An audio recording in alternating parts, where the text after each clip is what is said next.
सोचिए जरा, अगर कल सुबह भारत के आसमान में 114 ऐसे लड़ाकू विमान उड़ान भरे जिनकी गर्जना सुनते ही दुश्मन की रूह कांप जाए। अगर सीमा पर खड़ा है हर सैनिक ये जान ले कि उसके पीछे ऐसी एयर पावर है जो दुश्मन को घर में घुसकर मार सकती है। अगर दुनिया ये माने कि भारत अब सिर्फ हथियार खरीदने वाला देश नहीं बल्कि उन्हें बनाने वाला राष्ट्र बन चुका है, तो तस्वीर कैसी होगी? यही है 114 राफेल फाइटर जेट डील की असली कहानी। हेलो दोस्तों, मैं करण किशोर और आपका हमारे चैनल पर स्वागत है। आज हम बात करने वाले हैं भारत के सबसे बड़े रक्षा सौदे की, जहां 114 राफेल फाइटर जेट भारतीय वायुसेना की ताकत को नई ऊंचाई देने वाले हैं। लेकिन ये सिर्फ खरीद की कहानी नहीं है, ये निर्माण, technology transfer, make in India और भविष्य की सैन्य आत्मनिर्भरता की कहानी। सबसे पहले समझते हैं कि राफेल है क्या। राफेल एक अत्याधुनिक मल्टी रोल फाइटर जेट है जिसे फ्रांस की कंपनी डेसॉल्ट एविएशन बनाती है।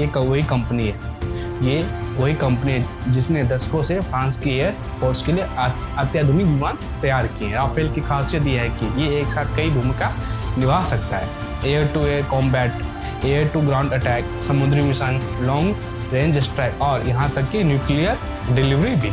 राफेल में अत्याधुनिक रडार सिस्टम, ऐसे रडार, इलेक्ट्रॉनिक वारफेयर सूट और लंबी दूरी की मिसाइलें लगाने की क्षमता है। भारत ने पहले ही 36 राफेल विमान खरीदे थे जो सीधे फ्रांस से आए और अब ये भारतीय वायुसेना की 2 स्क्वाड्रनों में शामिल। इन विमानों ने भारतीय वायुसेना की मारक क्षमता को कई गुना इजाफा किया। अब सवाल उठता है कि 114 राफेल की जरूरत क्यों पड़ी? दरअसल इंडियन एयरफोर्स के पास स्वीकृत स्क्वाड्रनों की संख्या 42 है, लेकिन वास्तविक संख्या इससे काफी कम है। पुराने MiG-21 और अन्य विमान धीरे धीरे रिटायर होते हैं। तो दूसरी तरफ चीन अपनी 5वीं पीढ़ी के जेट जैसे J-20 को तैनात कर चुका है और पाकिस्तान भी लगातार अपने बेड़े को अत्याधुनिक बना रहा है। ऐसे में भारत को एक ऐसे विमान की जरूरत थी जो तकनीकी रूप से उन्नत हो, हर मौसम में काम कर सके और दुश्मन पर लंबी दूरी से सटीक वार कर सके। राफेल इस जरूरत को पूरा करता है।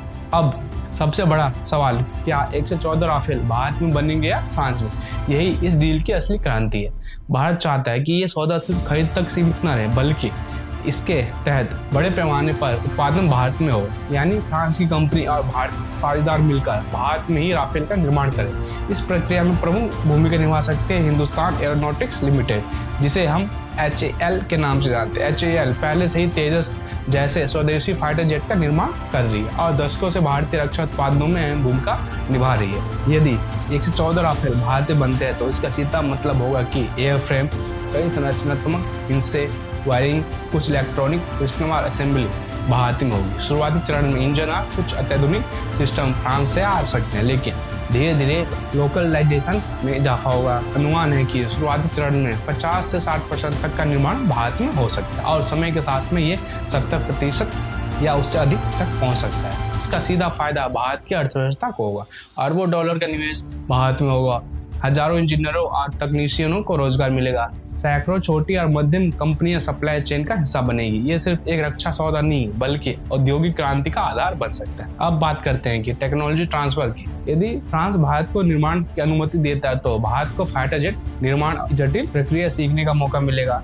Aerodynamics, metallurgy, avionics integration, flight control system, radar installation और क्वालिटी टेस्टिंग, ये ज्ञान भविष्य में भारत के अपने 5वीं पीढ़ी के जेट प्रोजेक्ट के लिए बेहद महत्वपूर्ण होगा।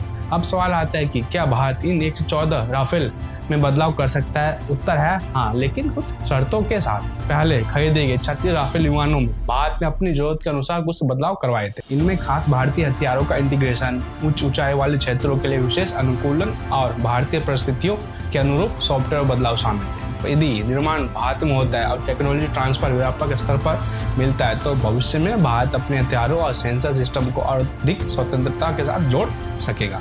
हालांकि कुछ अत्यंत संवेदनशील टेक्नोलॉजी पर फ्रांस नियंत्रण बनाए रख सकते हैं। यदि ये विमान भारत बनते हैं तो आत्मनिर्भर भारत की असली उड़ान होगी। आज भारत तकनीक सीख रहा है, कल वही तकनीक विकसित करेगा और परसों दुनिया को बेचेगा। तो दोस्तों, 114 राफेल की कहानी सिर्फ एक रक्षा खरीद की कहानी नहीं है, ये भारत के औद्योगिक, रणनीतिक और तकनीकी भविष्य की कहानी। अब सवाल आपसे, क्या आपको लगता है कि भारत को आगे बढ़कर पूरी तरह स्वदेशी फाइटर जेट निर्माण की दिशा में कदम बढ़ाना चाहिए या विदेशी साझेदारी के साथ आगे बढ़ना ही सही रणनीति है? कमेंट में अपनी राय जरूर बताइए, क्योंकि आने वाले वर्षों में भारत की एयर पावर की दिशा यही तय करेगी। धन्यवाद।